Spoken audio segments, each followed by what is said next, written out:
सुहा तुम? मुझे लगता है प्रेग्नेंट हूँ मैं। नवीन आपा, सुहा आपसे कुछ बात करना चाहती है।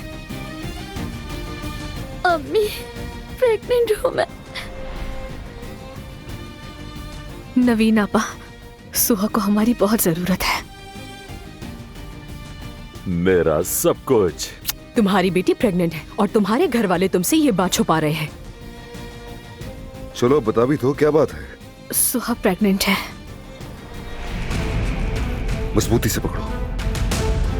हमने खून बहा दे दिया, माफी भी मांग ली, इसके अलावा और क्या चाहिए तुम्हें? मैं खून का बदला खून चाहती हूँ।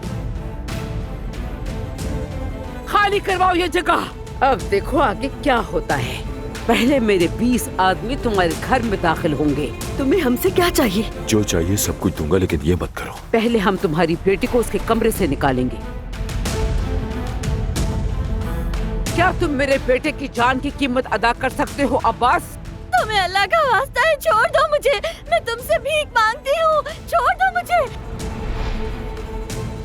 तुम यहाँ 9 महीने तक रुकोगी। मेरे पोते को जन्म देने के बाद हम तुम्हें मार देंगे।